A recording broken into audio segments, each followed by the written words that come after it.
This is We Bleed Orange and Black, the podcast for Halloween and horror lovers. Join us as we interview creators, discuss our favorite horror, and share original spooky stories. I'm Jeff C. Carter, and this week we're talking with Senor Scary Jerry about Dia de los Muertos. Senor Scary is a graphic designer by trade who uses his talents to bring jaw-dropping and award-winning home haunt displays to life. As the editor-in-chief of seniorscary.com, he presents a wealth of knowledge about his twin passions, Halloween and Mexican folklore. Welcome to the show, Senor Scary. Thank you very much for having me, Jeff. Appreciate it. So I have an icebreaker question. How many people does it take to create an epic yard haunt? It takes two. All right. One person to do all the work and the other person to kind of stay out of the way. Sounds good. But you also have a retinue of supporters and backers. And Absolutely. Because nothing is ever done by oneself. So even when I say that I'm a one-man show, I'm not. I have great friends who help me lift 12-foot skeletons into the air and do all that back-breaking work that I kind of peter out there towards the middle of October. As of recording, this is mid-October. You guys were grinding away at it this week, right? Yes. We unfortunately here in Northern California where we're located, we had a unusual heat wave, 95 to 100 degrees, and we were out there putting out tombstones in 100-degree weather, which for us is unheard of. Did you want to put your name on it and lie down? Yeah, I'm like, hand me a shovel, please. I think it'll be cooler underground than it will be up here. So what is the theme for this year's haunt? Well, I used to, way ago when I was a much younger person 3 years ago, I would change out the theme every year, and that was a lot of work. I decided that I want to stick with one theme, which is Los Muertos Cemetery. Cemetery is the chestnut of Halloween, right? But I kind of put my own flair in it, and I think that's what makes it interesting to me is that every year we have new figures and new things pop up in this cemetery. Does it take longer to set up each year as it gets more elaborate, as you warehouse more and more props? Yes, I thought that this year was going to be easier because I have a lot of the basic stuff already built, but it turned out to be more work.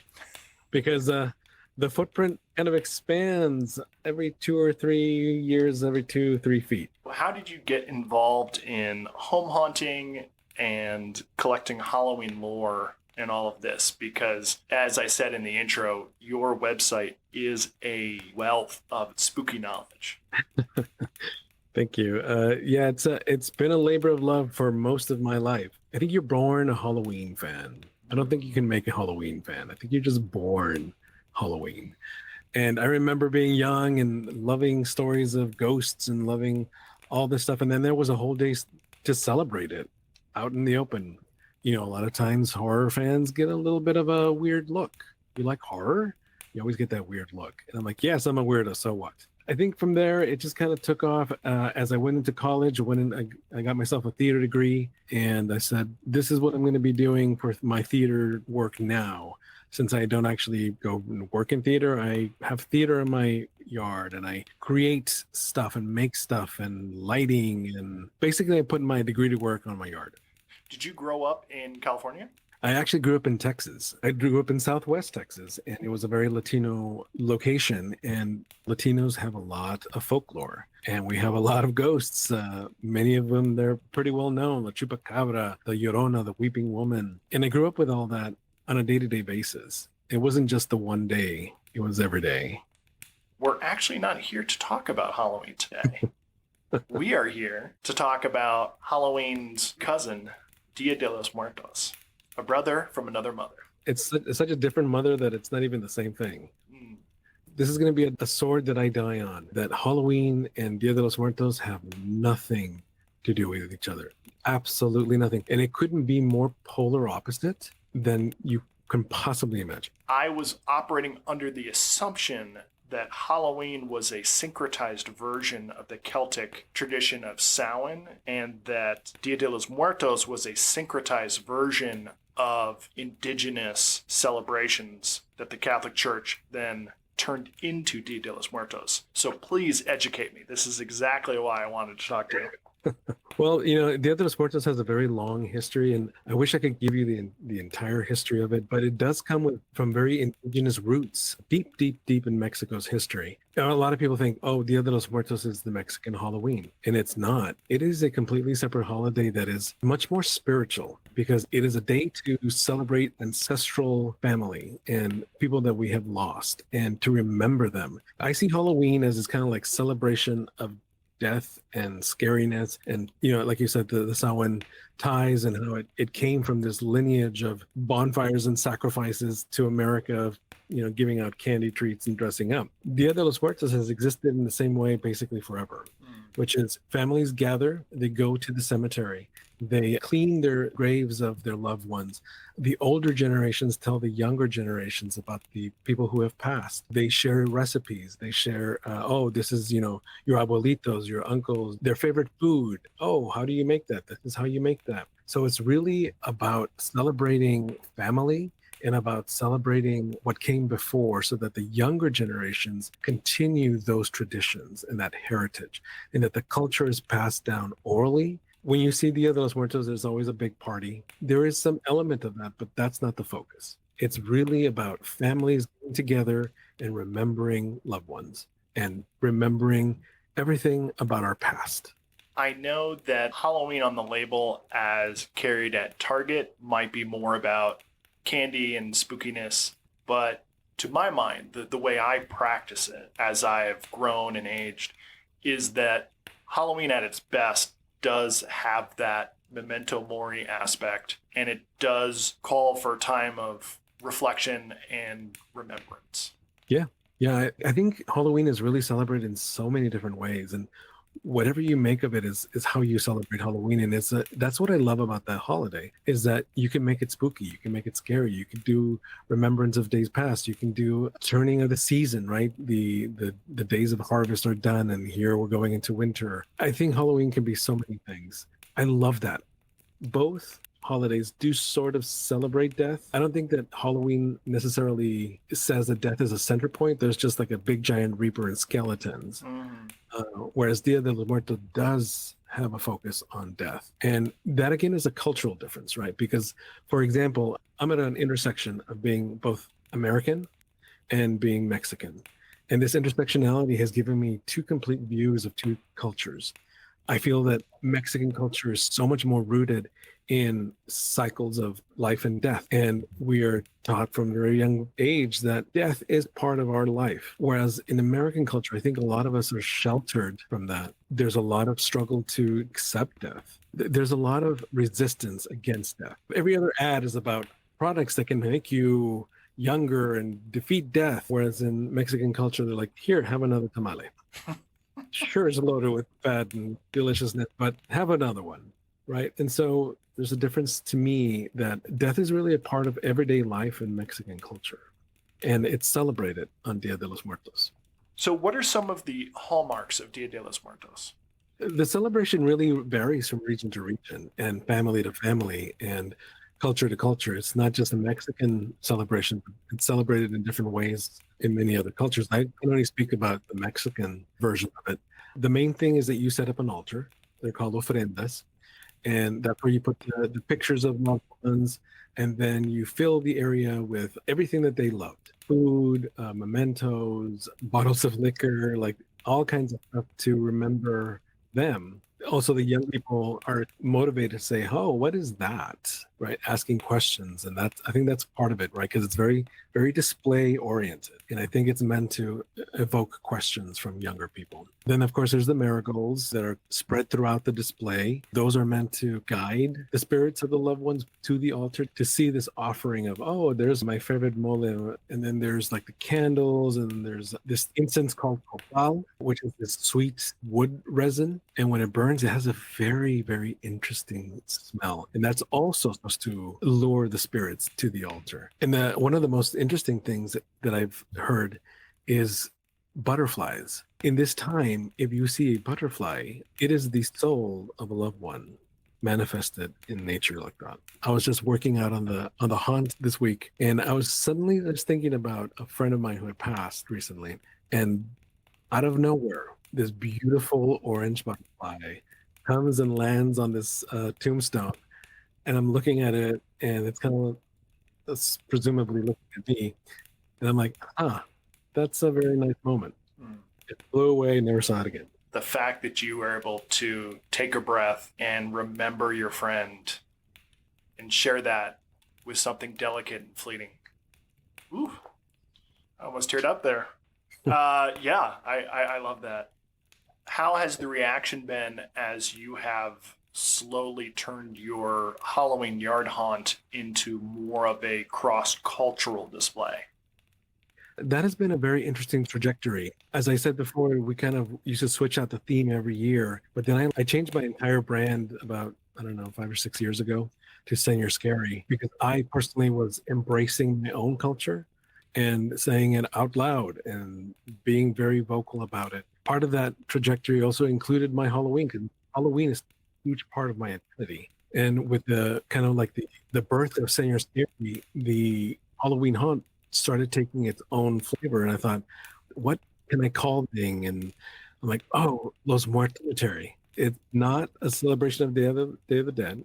It is definitely Halloween, and it just has kind of a slight reference to Day of the Dead, just because it is part of my culture. And the teams have really kind of embraced the little things that I put through the yard, the folklore.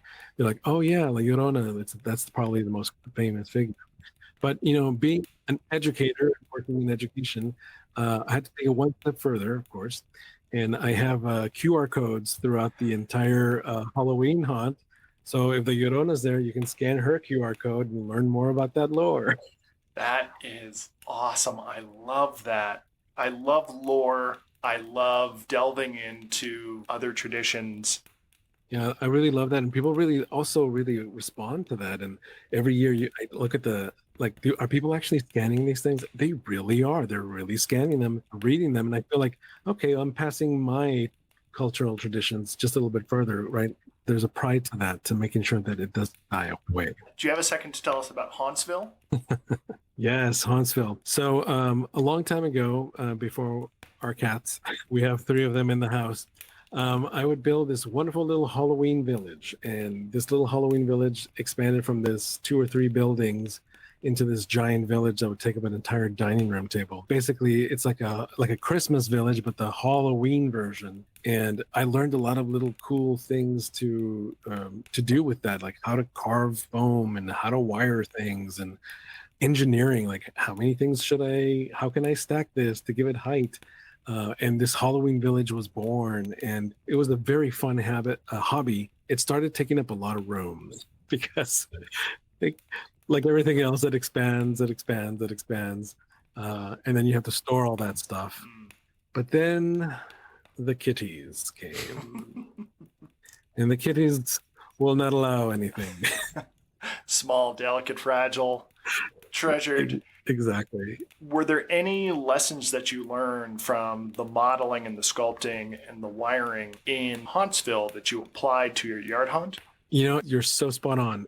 In so many ways, that kind of village building led to what it is now, because my yard hunt used to take up a porch, and there would be like one little thing and maybe some pumpkins, and that's it. After building this village, going, I could totally do this on a larger scale. It's the same thing, it's just bigger. And so that gave me the inspiration to keep going bigger and bigger, and playing with electricity and not being afraid, but being careful, right? Always being careful. Electricity can kill you. And really learning the different crafts and asking people who are experts, and learning paint techniques and new ways of building things, and buying power saws and learning how to cut wood correctly. It's been a great journey, and every time I get stuck, I take a class. Okay, cool. What is your favorite gag or technique that you use to bring the yard haunt to life? Lighting. Lighting is by far the best and the most effective thing with the furthest reach. And a lot of people, they buy all this creepy stuff and they put it on the yard, and then there's like a white light on it. And you're like, oh no. I have been known to like go over and be like, I have these spotlights for you, and I'm going to show you how to set them up so that you can light this beautiful yard display a little bit better. So yeah, I would say lighting. Have you integrated projectors, illusions, things like that, motors? Every year I give myself one big challenge. One of the first challenges was like how to use projections. And that was the first year. Now I have a window projection every year. The big picture window that we have in our house faces the yard, so it's perfect. Last year, the big challenge was to make things move, learn about motors. And I did these 3 animatronics. Boy, did they just about kill me, because motors have a life of their own. They do what they want when they want. They're like the brattiest things on the yard. So yeah, building them from scratch was quite the challenge, but I thought it worked well. And this year's challenge? This year's challenge was to take a 12-foot prop from Home Depot and give it a total makeover. They sold this 12-foot Reaper, and I saw it and I immediately thought, oh my God, that looks like Santa Muerte. It's a figure of death, but it has these rays of light coming out from its head and a flowery kind of thing. It was just dying for a makeover. So you gave it the Senor Scary treatment? I did, and it's interesting. Like the Latinos who come by, they're like, "Oh my God, it's Santa Muerte! What? How did you do this? It's so giant." And I'm like, "Well, I had some help from our friends over at Home Depot, but yes." Standing on the shoulders of giant skeletons. You've been winning awards for a couple of years now. Have you had to fortify your yard haunt to handle more people, more kids, more foot traffic? We have been very lucky that the Santa Clara, California Cultural Commission has a yearly Halloween contest. And we have been very fortunate to receive some recognition from them, and I'm very grateful for that. It has brought a lot more people, which means a lot more candy on Halloween. So instead of the 1 bag from the Costco, we now have, I think we're up to 15 bags. I could see a stack of Halloween candy bags behind Yeah. you. Yes, that's the short stack. We used to let people in the cemetery, but it's just impossible to have that many people. We started with like 100 people, and over the years it's grown to about 500 trick-or-treaters. And we only count the trick-or-treaters. We don't count their parents or their guardians or their friends that come with them. So we easily have, 1,000, 1,500 people on our property every Halloween. That's a lot of people to let into this tiny little cemetery. So we've kind of cordoned that off now. I have this fence around everything now that we have to fortify, as you said, to make sure that the curious don't want to get those photo ops with all the props, that they stay safe, because there's wires literally everywhere. What new technique or craft do you think you will try next year? So every year I add one piece of folklore okay. to the cemetery. So we're up to 4 now. We're in our 3rd year and we have 4 pieces of folklore. So every year add 1 more. Next year's is a very interesting figure that is very little known. It's called El Charro Negro, which is basically the dark horseman. Sound familiar? A lot of folklore tends to cross over from culture to culture, and this dark horseman has a removable head, and it's often on fire, and his story is pretty friggin' interesting. Every folklore bit has a kind of morality tale behind it, and his is greed. The Llorona has her own story behind her. It's a cautionary tale of staying away from water. No. La Llorona's cautionary tale is about misbegotten love. If you delve into La Llorona's story, she was a woman who fell for the wrong man and he scorned her. And to get back at him, she drowned her 2 children in the river. And so the morality tale there is about watch who you fall in love with and what the cost is of that. But then you freak children out by saying, don't go by the canal or to the water's edge, because La Llorona is looking for her children, and she will snatch any children she finds. Yes. And actually, if you go to a Mexican grocery store, you will hear them saying, stop crying, or the Llorona will come get you because she thinks you're crying because it's her children. And it's a very effective parenting tool. They gave me that when I was young. Stop crying. The Llorona's going to hear you. Okay, I'll stop crying. So I usually ask my guests about their favorite local monsters or lore, but I have one that I know you'll be perfect for. Can you tell us about La Lechuza? Ah, yes. La Lechuza. She actually hails from where I was actually born, the border regions of America in Mexico. If you see a white owl late at night, giant white owl, you have to be careful because it's looking for a meal. It could be you.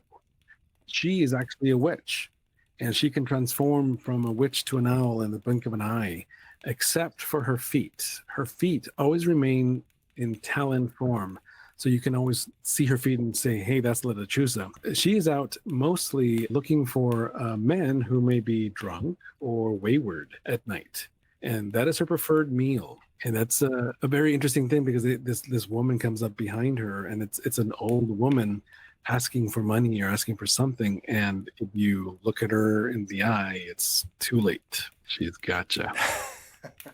You know what we haven't talked about? We haven't talked about La Chupacabra. I'm a huge fan because to watch in real time as a new cryptid / folk figure got big, that was so fascinating to me. I loved it. It was. And all the pictures in like actual news outlets were covering this thing. I'm like, what? But it's fascinating, right? Like, it sucks blood out of a livestock with 2 puncture wounds. Sounds like a vampire. Mm-hmm. It's very interesting because it is very much a very true belief. People do believe this thing is real. And the photos show that there's some weird mangy doggy thing, wolf thing out there. But why is this happening? As you dig further into this, it's really about competing farmsteads, vendettas between neighboring farmers, and how this thing is evoked to weed out your competition. It's fascinating, all the aspects of it that you hear. So what are you working on next? Immediately after Halloween, people think, oh, I must be sad. I must be so sad that the season's over. And I am. But it's also my hibernation period.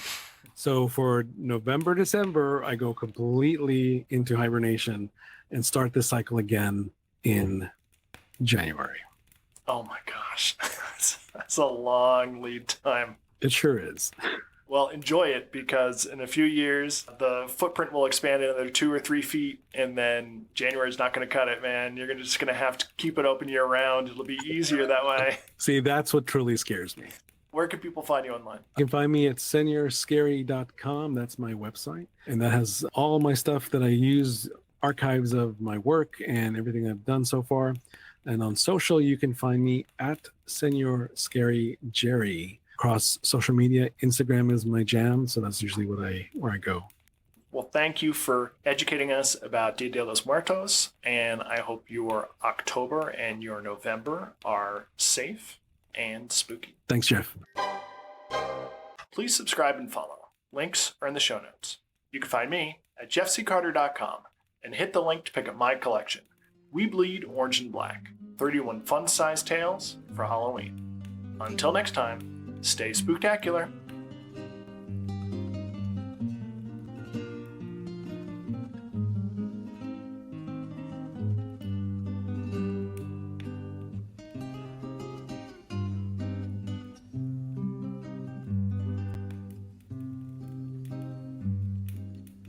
Todos me dicen el negro llorona, negro, pero cariñoso.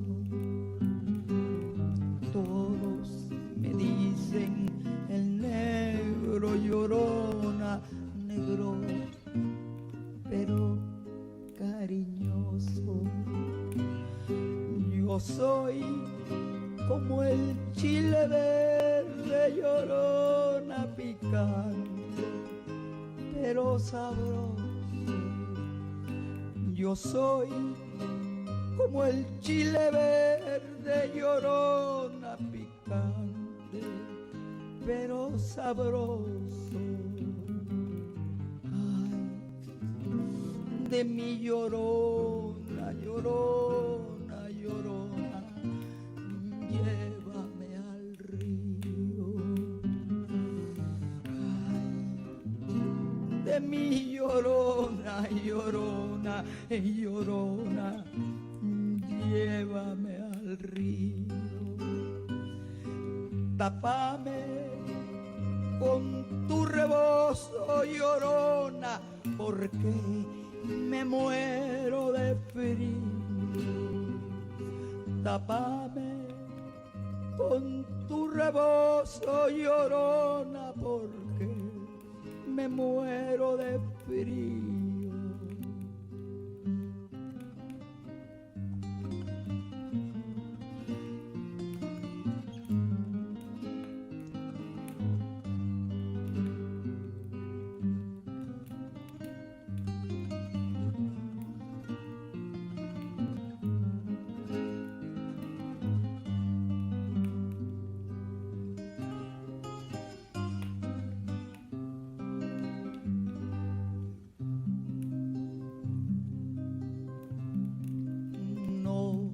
sé que tienen las flores, Llorona, las flores del campo santo. No sé que tienen las flores, Llorona, las flores del campo santo, que cuando las mueve el viento, Llorona, parece que están llorando, que cuando las mueve el viento, Llorona, parece que están llorando. Ay, de mi Llorona, Llorona, Llorona, de un campo lirio. Ay, de mi Llorona, Llorona, Llorona, de un campo lirio.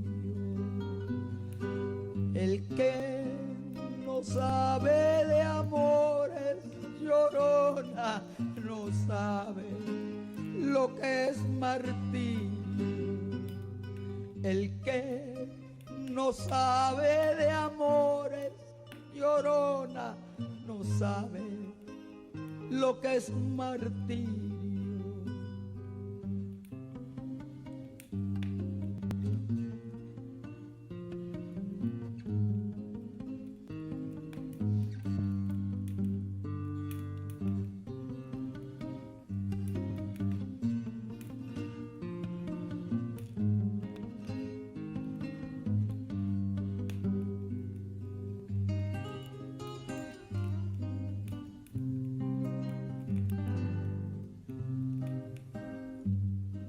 La luna es una mujer llorona y por eso el sol de España. La luna es una mujer llorona y por eso el sol de España. Anda que bebe los montes, Llorona, porque la luna lo engaña. Anda que bebe los montes, Llorona, porque la luna lo engaña.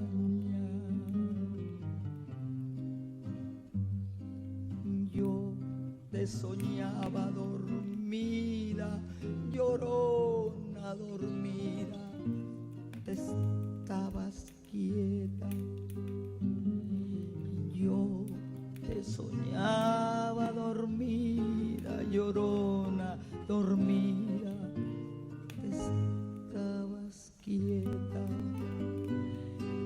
Pero en llegando el olvido, Llorona, soñé que estabas despierta.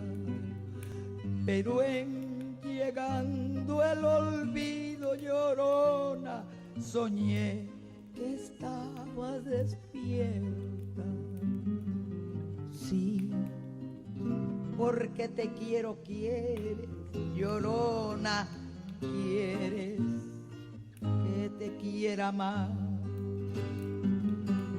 Sí, porque te quiero, quieres, Llorona, quieres que te quiera más.